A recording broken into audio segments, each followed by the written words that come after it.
Hello, I'm Dr. Alan Way, and this evening I'm going to read to you one of the stories from my book, OCD Treatment Through Storytelling. As you listen to the story, please keep in mind the questions that you saw displayed at the beginning of this video.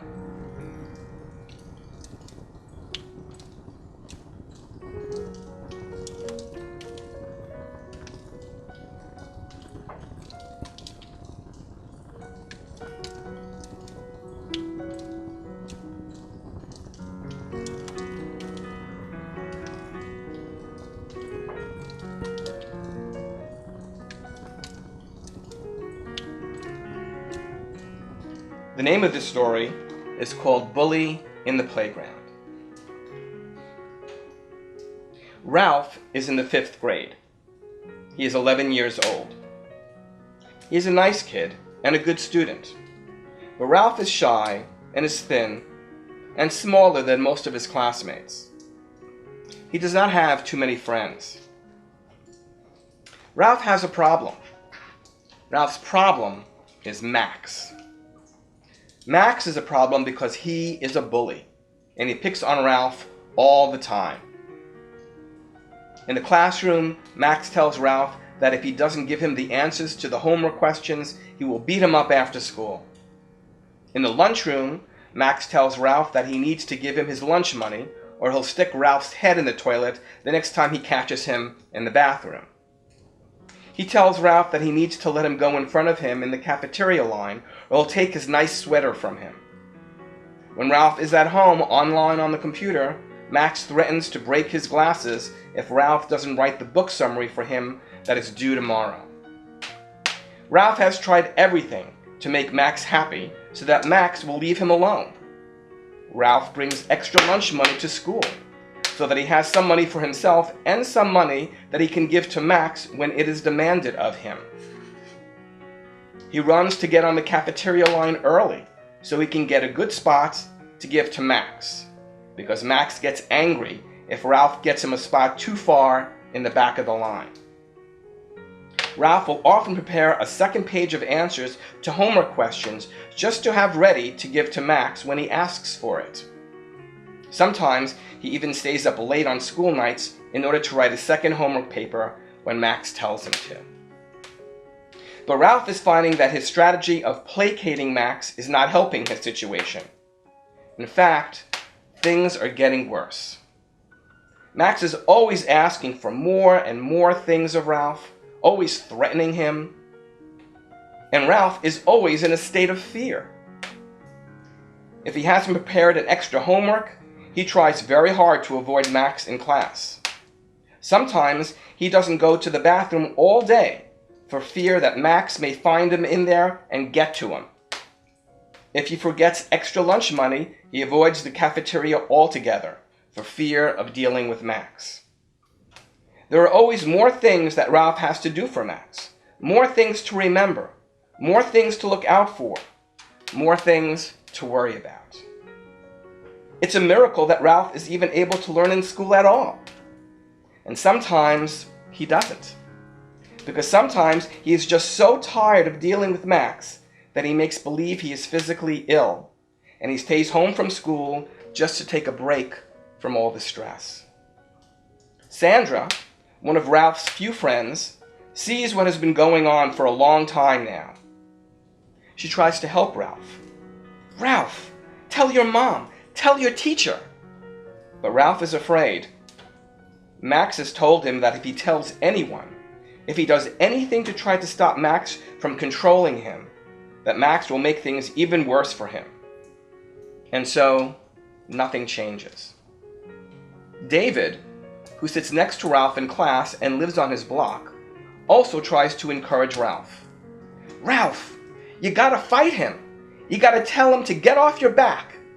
Tell him you won't do the things he asks. Punch him in the nose if you have to." But Ralph won't consider it. "Max is much bigger than me, and he will beat me up. He will break my glasses and steal my sweater," says Ralph. One day, Ralph is in the school playground on one of the swings. Sandra is swinging with him, laughing and talking. He had just won a pin in English class, that day for writing the best composition in the class, and he was wearing the pin proudly on his shirt as he swung up and down. It was a good day. It was one of those few times that he hadn't noticed Max around, and he was feeling pretty good and free of his problem. All of a sudden, Max appears. Ralph catches his eye as Max motions for Ralph to get off the swing and to come on over to him. "Don't go," Sandra whispers to him as she notices what is going on. "Stay here on the swings with me. Don't let him boss you around."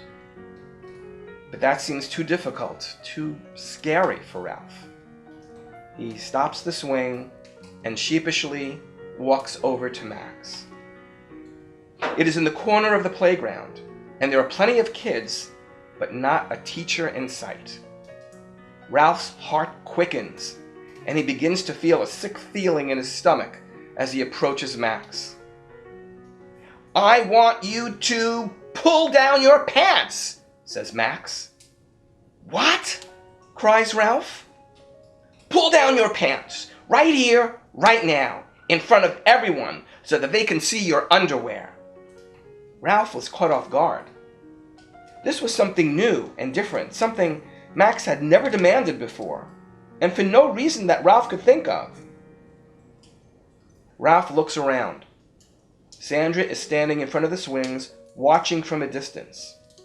Other kids have stopped playing ball, and a couple have stopped sliding down the slide and are just standing there watching him and Max. Ralph's mind starts to race. "What do I do? What do I do?" he asks himself. "If I do what he says, it'll be so embarrassing. How will I ever be able to show my face in school again?" He panics. "But if I don't do what he says, who knows what he'll do to me?" These thoughts race through Ralph's mind at lightning speed. But then he finds himself thinking, "But if I do as he says, what will he ask of me next? This will never stop.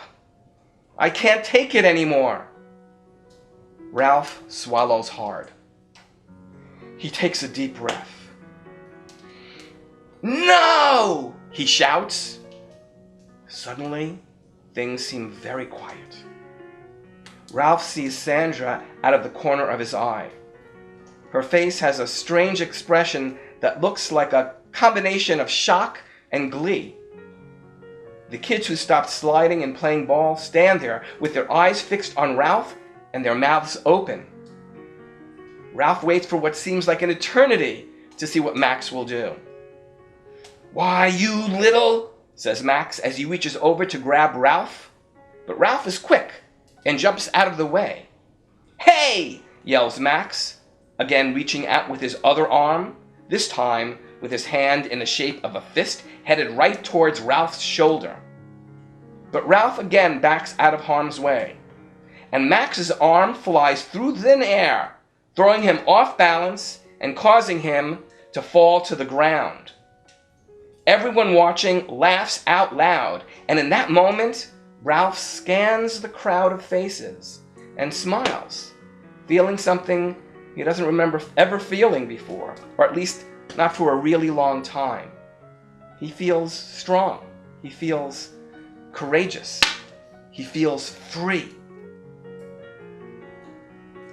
This moment of bliss is interrupted by the sight of Max, now really angry because he has been embarrassed by the fall, straightening himself up in front of Ralph, standing a full foot taller than he is, with big wide shoulders dirtied from having fallen face down on the ground.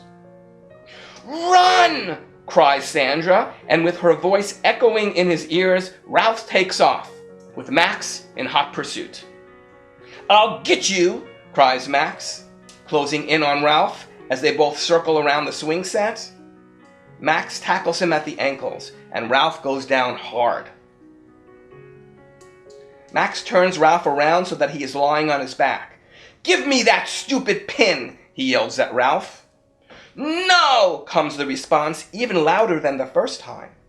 They struggle, each with his hands on the pin, and then Ralph loosens it, detaches it from his shirt, and purposely throws it over the gate so that it falls outside of the playground, If you want it, go get it yourself. Max is stunned by this unexpected response from Ralph. He is not exactly sure himself what he should do. Max again winds up to take a punch at Ralph. Ralph grabs his arm with both of his hands and with all his might pushes it out of the way. They struggle on the ground for a minute or so, and during this time, Max punches Ralph a couple of times in the arm. Then the school bell rings, and the boys separate without saying another word. As he heads back to the school building, Sandra runs up and joins Ralph. "Are you okay?" she asks him. "Yeah," he answers. "My arm hurts where he hit me, but I'm fine." Ralph was more than fine. He had stood up to Max. He had said no to him for the very first time. And even though he lost his pen and his arm hurt, and he was not sure what Max might try to do to him next day that they met, he didn't really care. This was a small price to pay for feeling as good as he felt right now. And it sure felt better than what he imagined it would have felt like had he pulled his pants down in the middle of the playground. The next day, Ralph stands on the cafeteria line, waiting for Max. He has a really good spot towards the front of the line, and it's pizza day, which is always everyone's favorite. Max enters the cafeteria on the other side of the room and begins to walk towards the lunch line. Ralph waits for Max to see him. When he finally does, and sees Ralph standing on line saving a spot for him, Max smiles an evil smile as if to say, "I'm still the boss." When Max is about 20 feet from the line, Ralph, with a stern look directly at Max, walks right out of that line and sits down at one of the tables next to Sandra, who has already gotten pizza for the two of them. Max has to go to the end of the line. When Max whispers to Ralph that he needed one of the quiz answers during science class, Ralph ignores him. When Max IMs him at night on his computer, Ralph ignores him at first and then blocks his email address. Ralph is feeling really proud about standing up to Max in all these ways, but is really still kind of scared about what he is doing. He keeps thinking that he will pay a terrible price somewhere down the line for being so gutsy. And then the day comes. One day, in the boys' bathroom, Max steps out of one of the bathroom stalls when Ralph is there at one of the sinks. "So, you think you're a big shot now, eh?" says Max.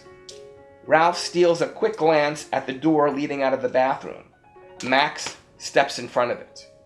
"Don't even think about running this time," he says. Max grabs him by the shoulders and they both struggle as Max pushes Ralph into one of the stalls, forcing him to his knees and pushing his head towards the open toilet bowl. Ralph's head is in the bowl, but just as his hair is about to touch the water, he screams out a loud, "Ah!" and in an attempt to push away from the toilet, pulls his elbow sharply back, thrusting it into Max's ribs, pushing him back up against the wall of the bathroom stall. Max sits on the floor of the stall and moans, and Ralph stands up over him. Ralph realizes what he has done and waits a long minute. "Enough," he shouts at Max. "It's over."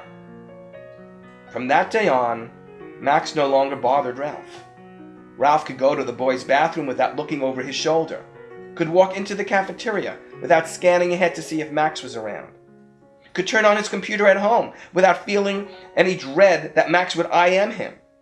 He was free, and he felt strong. He felt good about himself, and he found he liked himself better. There were other bullies in school, of course, not just Max, but whenever anyone tried to push Ralph around or tried to threaten him in any way, Ralph stood his ground. He found that by standing up to bullies, they tend to back off, because you're not such an easy target. Ralph had learned a lot.